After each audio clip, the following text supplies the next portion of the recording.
Hello दोस्तों, आज हम बात करेंगे फिलिप लार्किन की बहुत ही फेमस पोयम टॉट्स की। इसमें कुल 9 स्टैंजा हैं और हर स्टैंजे में 4 लाइन है। तो टोटल इसमें 36 लाइन है। 1955 में इसको पब्लिश किया गया था। इस पोयम में फिलिप लार्किन ने आदमी के फिजिकल वर्क को और उसके मेंटली वर्क को आपस में कंपेयर करने की कोशिश की है कि कुछ लोग ऐसे हैं जो अपने दिमाग से कमा लेते हैं, जबकि दूसरे वो लोग हैं जिनको बहुत ज़्यादा फिजिकल वर्क करना पड़ता है, अपनी शारीरिक जो क्षमता है उनकी उसके हिसाब से काम करना पड़ता है। और रिजल्ट ये होता है कि जो माइंड से काम करते हैं उनको ज़्यादा पैसा मिल जाता है, जबकि जो लोग अपने हाथ पैरों से फिजिकल वर्क करते हैं उनको पैसा बहुत कम मिलता है। तो शुरू करते हैं पोयम, बाकी हम देख लेंगे। कह रहे कि why should I let the toad work. Toad work माने उबाऊ काम, बड़ा जो हैवी वर्क होते हैं, बड़े काम होते हैं जिनमें बहुत ज़्यादा मेहनत करनी पड़ती है, उन्हें बोला है टोड वर्क। ठीक है, कि why should I let the toad work, कि क्यों मुझे ये इतना भारी काम करना पड़ता है, क्या वजह है, क्यों मैं इतने बोरिंग काम, इतने भारी काम कर रहा हूँ। Square on my life, square माने बोझ बन जाना, और ये बड़े काम, ये भारी काम मेरी लाइफ पर, मेरी जिंदगी पर एक बोझ की तरह बने हुए हैं। Can not I use my wit, क्या मैं भी दूसरे लोगों की तरह अपने दिमाग का यूज नहीं कर सकता। जैसे दूसरे लोग भाई एक टीचर होते हैं, डॉक्टर होते हैं, कि क्या मैं भी इन लोगों की तरह अपने दिमाग का यूज नहीं कर सकता। किसकी तरह? एज अ पिच फॉक, एक टूल की तरह, कि जैसे दूसरे लोगों का दिमाग एक टूल की तरह काम करता है, कि क्या मैं भी इसी तरह से अपने दिमाग का यूज करके पैसे कमा सकता हूं। तो कह रहे हैं and drive the brute of, और इस काम को, इस मुसीबत को अपने से दूर कर सकता हूं, कि क्या मैं भी अपने दिमाग का यूज करके करते हुए पैसे कमा सकता हूं और इस भारी काम को, इस बोरिंग काम को अलग कर सकता हूं। ठीक है, नेक्स्ट देखें। कह रहे हैं कि 6 days of the week its soil with its sickening poison, कि जो हफ्ते के 6 दिन होते हैं, टोटल 7 दिन होते हैं, लेकिन जो 6 days होते हैं एक हफ्ते में, तो वो मेरे कैसे हो जाते हैं? इट्स सोइल्स, ये बिल्कुल जो है मुसीबत से, मुश्किलों से भरे हुए होते हैं। कि हफ्ते के 6 दिन मेरे लिए बहुत ही ज़्यादा मुश्किलों से भरे हुए होते हैं। विद इट्स सिकनिंग पॉइजन, और ऐसा लगता है कि ये जो शारीरिक मेहनत है, ये जो फिजिकल वर्क मुझे करना पड़ता है, ऐसा लगता है कि पॉइजन, के जैसे मैं कोई जहर पी रहा हूँ। इतना ज़्यादा मेहनत करनी पड़ती है कि सीकनिंग, कि उस काम को कर कर मुझे ऐसा लगने लगता है कि जैसे मैं बीमार हो रहा हूँ। मेरी जो पूरी ताकत है शरीर की उसको मुझे लगा देनी पड़ती है। एंड पॉइजन, और एक जहर की तरह वो मुझे लगती है। यानी थोड़े से पैसे कमाना मेरे लिए ऐसा लगता है जैसे कि मैं बीमार हो रहा हूँ, या फिर मुझे कोई जहर पिला पिला रहा है। और के किस चीज़ के लिए करना पड़ता है? Just for paying a few bills, केवल कुछ बिल्स को पूरा करने के लिए। पे माने भुगतान करना, कि केवल कुछ बिल का भुगतान करने के लिए मुझे इतनी मेहनत करनी पड़ती है। दैट्स आउट ऑफ प्रोपोर्शन, और जो मैं मेहनत करता हूँ उसका जो रिजल्ट होता है, उसका जो नतीजा निकलता है, या उसकी जो मुझे पैसे मिलते हैं वो बहुत कम होते हैं। आउट ऑफ प्रोपोर्शन यानी वो हिसाब से कम होते हैं, कि जितनी मेहनत होती है उतने पैसे नहीं मिल पाते हैं। थर्ड स्टैंजा देखें। कह रहे हैं कि बहुत सारे लोग ऐसे भी होते हैं जिनको केवल अपने दिमाग का सहारा लेना पड़ता है और वो काफ़ी पैसे वाले होते हैं। तो कह रहे हैं कि लॉट्स ऑफ फोक, बहुत सारे लोग ऐसे होते हैं, लिव ऑन देयर वर्ड्स, के जो अपने दिमाग का सहारा लेते हैं, जो पैसा कमाते हैं अपने दिमाग से। Live with on their wits, के जो अपने दिमाग का, अपनी अकल का सहारा लेते हैं। वो कौन लोग हैं? जैसे कि लेक्चरर होते हैं, स्कूल के टीचर होते हैं, वो केवल अपने दिमाग का सहारा लेते हैं और अच्छे पैसे कमाते हैं।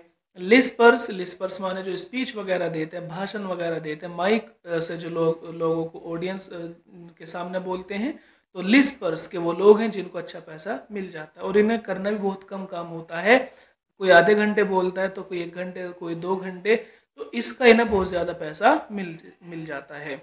लोजल्स कहते हैं कुछ निकम्मे लोग होते हैं जो इधर उधर से 2 नंबर का पैसा कमा लेते हैं, या दूसरों को बेवकूफ़ बनाकर अपने दिमाग का सहारा लेते हैं और दूसरों को बेवकूफ़ बनाकर वो पैसा कमा लेते हैं। और ये भी काफ़ी पैसे वाले लोग होते हैं।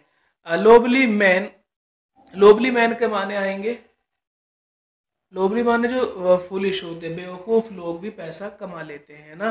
किसी की चापलूसी कर कर पैसा कमा लेते हैं, या किसी भी तरह से वो लोग पैसा अच्छा पैसा कमा लेते हैं।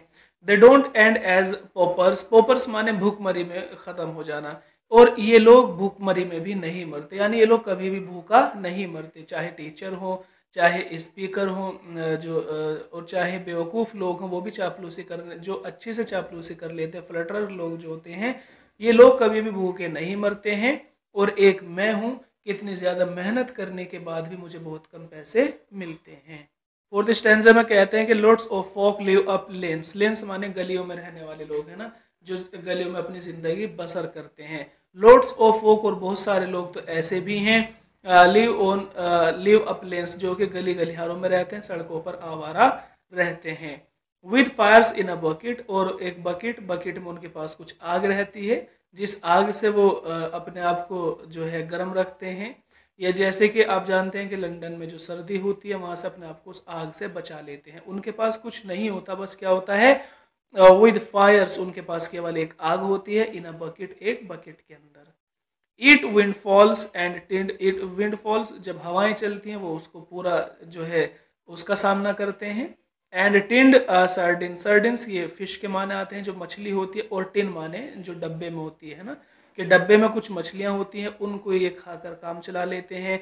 विंड फॉल्स, या फिर जो तूफान आते हैं, बारिश होती है, उनका भी सामना ये अच्छे से करते रहते हैं, मछलियां खाकर काम चला लेते हैं। And they seem to like it, और उनको देखकर ऐसा लगता है कि शायद उन्हें इस बात से कोई परेशानी भी नहीं है।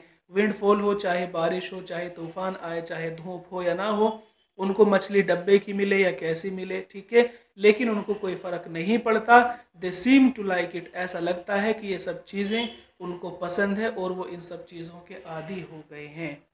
There nippers have got bare feet, nippers इनके जो बच्चे होते हैं, जो सड़कों पर रहते हैं लोग, देयर निपर्स के इनके बच्चे, हैव गॉट वेयर फेड, वो बिल्कुल नंगे पैर सड़कों पर घूमते रहते हैं। कपड़े भी होते हैं, नहीं होते हैं कई बार, और चप्पल तो शायद उनके पास होती नहीं है। तो जो गरीब लोग हैं, जो सड़कों पर रहने वाले लोग हैं, इनके बच्चे ज़्यादातर नंगे पैर घूमते रहते हैं। देयर अनस्पीकेबल वाइफ्स, और अगर इनकी वाइफ की बात करें, इनकी जो बीवी होती हैं, उनके बारे में अनस्पीकेबल, उनके बारे में बात नहीं की जा सकती, उनकी कैसी कंडीशन है। अनस्पीकेबल वाइफ्स, और इनकी वाइफ्स को लेकर कुछ नहीं कहा जा सकता, उनके बारे में बात नहीं की जा सकती। आर स्किनी, लेकिन हाँ इतना ज़रूर है कि आर स्किनी के केवल उनके अंदर स्किन है, यानी उनके अंदर जो मांस है शायद वो तो बाकी नहीं रहा। एज आर स्किनी, बस उनके अंदर एक खाल है जो उनकी हड्डियों पर फिरी हुई है, ठीक है। एज विपेट, एज विपेट एक कुत्ते की एक किस्म है, कुत्ते की एक नस्ल होती है विपेट, जिसमें मांस नहीं होता, बस एक जो है बहुत ही जो है आप कह सकते हैं कि दुबला पतला सा वो कुत्ता होता है। कह रहे हैं कि इनकी वाइफ के बारे में ज़्यादा तो नहीं कहा जा सकता, लेकिन हाँ आर स्किनी, वो बिल्कुल जो है उनके अंदर मांस तो नहीं होता, बस एक खाल है जो उनके शरीर पर फिरी हुई है। इस तरह से उनकी बीवी हैं एज विपिट, जैसे कि कुत्ते की एक नस्ल होती है। And yet no one actually starves, हालांकि उनके अंदर ये सब है, एंड येट, और फिर भी नो वन एक्चुअली स्टार्व्स, कोई भी भूखमरी से नहीं मर रहा है। स्टार्व्स माने भूखमरी से मर जाना, कि अंदर इतनी जो है कपड़े भी नहीं है, चप्पल भी नहीं है, और मांस भी शरीर पर शायद उनके नहीं बचा, लेकिन फिर भी इनमें से कोई बंदा भूखमरी से नहीं मर रहा है।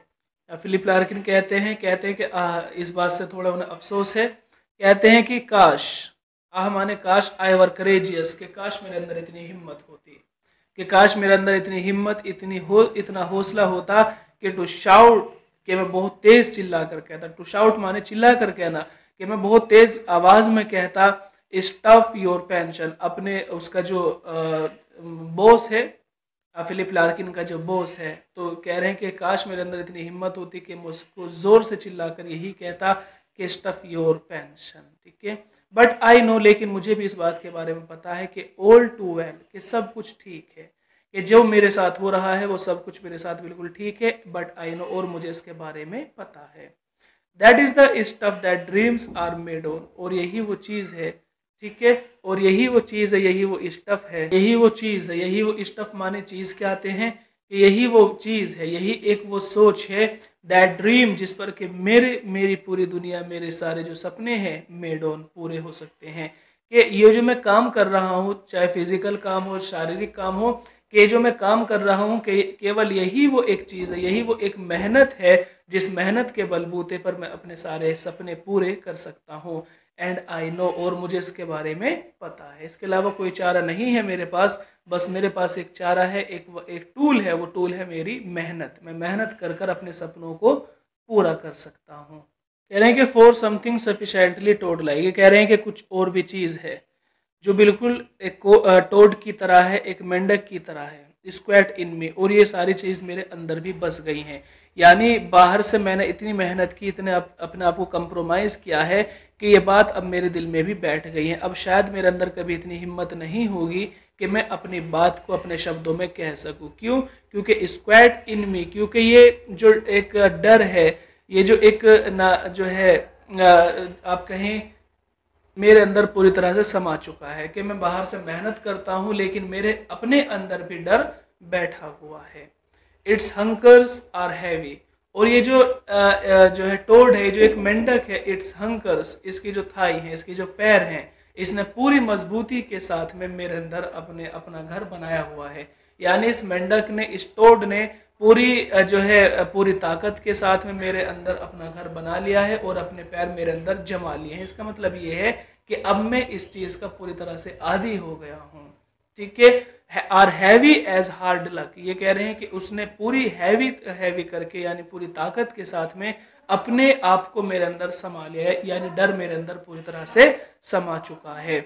एंड कोल्ड एज स्नो, और इतना ही ठंडा लगता है जैसे कि बर्फ, के जैसे कि बर्फ में कुछ नहीं हो सकता, वो पूरी तरह से ठंडी पड़ जाती है बर्फ। इसी तरह से मेरा जो अपना दिल है, मेरी जो एक सोच है, शायद वो भी इस चीज के लिए बर्फ की तरह है कि अब उसके साथ कुछ नहीं किया जा सकता। ठीक है, अब मैं पूरी तरह से आदी हो गया हूँ, बर्फ की तरह हो गया हूँ। इसका मतलब ये है कि मैं ठंडा पड़ गया हूँ और मेरे जो सारे विचार थे वो मुझसे दूर हो गए हैं, जो मेरी आज़ादी थी वो दूर हो गई है। अब बस मेरे पास एक चीज़ बची है कि मैं इस चीज़ के साथ कंप्रोमाइज़ करूं कि मुझे मेहनत करनी है। ठीक है, तो इस इन 4 लाइन को देख लेंगे एक बार कि केवल ये डर मेरे लिए बाहर ही नहीं है, बल्कि बाहर का जो डर था वो स्क्वैट इन मी, वो मेरे अंदर भी चला गया। किसकी तरह? टोड लाइक, एक मेंढक की तरह, कि जैसे मेंढक बाहर भी ज़मीन पर होते हैं लेकिन फिर वो समुद्र के अंदर उतरकर पानी में भी चले जाते हैं। कि केवल ये टोड बाहर ही नहीं है बल्कि वो मेरे अंदर भी समा चुका है। इसका मतलब आप सिंबॉलिकली ये ले लें कि डर केवल बाहर की दुनिया से नहीं लग रहा है मुझको, मुझे मेहनत से डर नहीं लग रहा है, बल्कि मेरे अंदर भी ये जो एक भावना है डर वाली वो समा चुकी है। और ये जो डर है ये मेरे अंदर पूरी तरह से अपने पैर जमा चुका है, यानी अब मैं इस काम का आदी हो गया हूँ। As and cold as snow, और अब मैं इसके लिए कुछ नहीं कर सकता। मैंने अपने आप को पूरी तरह से इस काम को, इस मेहनत को सरेंडर किया हुआ है। नेक्स्ट कहते हैं कि and will never allow me to blarney, blarney माने फ्लैटरिंग करना, किसी की चापलूसी करना। And will never allow me, और ये जो टोड है, ये जो एक मेंढक है, ये मुझे कभी भी इस बात की इजाज़त नहीं देगा, इस बात को अलाउ नहीं करेगा कि मैं किसी की चापलूसी करूं। ब्लरनी माने चापलूसी करना, कि मैं किसी की चापलूसी करूं, इस बात की टोड शायद मुझे कभी इजाज़त नहीं देगा। यानी मेरी मेहनत कभी मुझे इस बात की इजाज़त नहीं देगी कि मैं मेहनत छोड़कर किसी की चापलूसी में लग जाऊं। माई वे ऑफ गेटिंग, या फिर जो मेरे सपने हैं, माई वे जो मेरे सपने हैं, जो मेरा अपना एक आइडिया है, मेरी सोच है किस चीज़ को लेकर, ऑफ गेटिंग हासिल करने के लिए, द फेम शोहरत को, कि मैं, मेरा जो एक सपना है कि मुझे शोहरत मिले, एंड गर्ल, या मुझे कोई लड़की मिल जाए, ठीक है, या फिर मनी, या मुझे फिर कुछ पैसा मिल जाए। ये जो मेरी सारी की सारी सोच है, मेरे सारे के सारे सपने हैं, इनको पूरा करने के लिए अगर मैं किसी की चापलूसी करना चाहूँ तो शायद मेरी जो मेहनत है वो इस बात की इजाज़त मुझे नहीं देगी। And all at one sitting, और ये सारा का सारा काम एक जगह बैठकर नहीं किया जा सकता। यानी अगर मुझे पैसा चाहिए, कोई लड़की चाहिए, या फिर मुझे शोहरत चाहिए, तो ये एक जगह पर बैठकर नहीं होती हैं, बल्कि इनके लिए अलग अलग जाना पड़ता है। जबकि मुझे एक कारखाने में रहकर ही शारीरिक मेहनत करनी पड़ेगी, फिजिकल वर्क करना पड़ेगा, क्योंकि फिजिकल के अलावा, मेहनत के अलावा मेरे से कुछ और शायद नहीं होगा।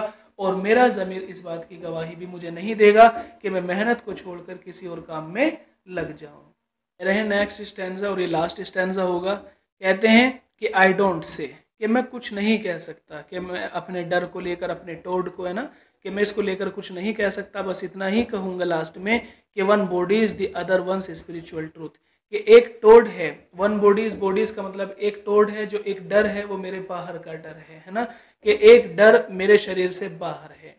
एंड दी अदर, और जो दूसरा डर है, वंस स्पिरिचुअल, और जो दूसरा डर है वो मेरे अंदर है। स्पिरिचुअल माने अंदर, मेरी आत्मा में समा चुका है। कि एक डर है, एक ज़मीर है, यहाँ पर आप ज़मीर से ले लेंगे कि मेरा एक ज़मीर जो बाहर की दुनिया के लिए काम करता है कि कोई मुझे क्या कहेगा, है ना। और मेरा एक अंदर का ज़मीर है जो मुझे इन काम को करने से रोक लेता है। ठीक है, तो मैं बाहर से भी डरता हूँ ताकि लोग मुझे ये ना कहें कि मैं चापलूसी कर रहा हूँ, मैं जो है 2 नंबर के काम कर रहा हूँ। तो शायद इन चीज़ों से रोकने के लिए भी मेरे पास एक डर है जो मुझे रोक कर रखता है। और दूसरा, मेरे अंदर भी एक टोड़ है, मेरे अंदर भी एक डर है जिसकी वजह से मैं कोई दूसरा काम नहीं कर पाता हूँ, बस मेहनत ही करता रहता हूँ। बट आई डू से, लेकिन मैं तो इतना ये भी कहूँगा कि it is hard to lose either, कि अगर कोई मुझसे कहे या मैं खुद इन डर को दूर करना चाहूँ कि ठीक है चापलूसी कर लेते हैं या हम भी 2 नंबर के काम कर कर पैसे वाले बन सकते हैं, तो ये कह रहे हैं कि इट इज़ हार्ड, ये बड़ा मुश्किल होगा, बड़ा मुश्किल होगा टू लूज इधर, के इन डर को छोड़ना, कि अपने ज़मीर को अपने से अलग कर देना या अपने ज़मीर के साथ में कंप्रोमाइज़ कर लेना, ये बड़ा इंसान के लिए मुश्किल होता है। कि हमारा ज़मीर ही तो है जो हमें किसी काम से, बुरे काम को करने से रोक देता है, या अच्छे काम को करने के लिए हमारा ज़मीर ही तो है जो हमें कहता है। तो ये कह रहे हैं फिलिप लार्किन कि बड़ा मुश्किल होगा, it is hard to lose either, के अपने ज़मीर के अलावा अपने ज़मीर को दूर कर कर इंसान का ज़िंदा रहना ये बड़ा मुश्किल होता है। वैन यू हैव बोथ, और जब तुम्हारे पास दोनों होते हैं, यानी बाहर का ज़मीर भी और अंदर का जो तुम्हारा ज़मीर है वो मरा नहीं होता है, तब तुम एक पूरे परफेक्ट इंसान बन जाते हो। तो ये कह रहे हैं कि वैन यू हैव बोथ, के तुम्हें दोनों रखना पड़ेगा, तुम अपना ज़मीर जो है अपने साथ रखना पड़ेगा, ज़मीर को मरने नहीं देना है किसी भी हालत में। फिजिकल वर्क अगर इंसान कर रहा है और उसका ज़मीर जिंदा है तो उसको कहीं ना कहीं खुशी मिल जाएगी, लेकिन अगर ज़मीर के साथ में समझौता कर कर इंसान पैसे वाला बन सकता है तो उसके साथ उसको खुशी नहीं मिल पाएगी। ठीक है, तो यही कहा है कि ये बड़ा मुश्किल होगा कि मैं अपने ज़मीर के साथ में समझौता कर लूँ, लेकिन क्या है, वैन यू हैव बोथ, लेकिन यहाँ पर मुझे दोनों की ज़रूरत है। ठीक है, तो आज के लिए इतना ही काफ़ी।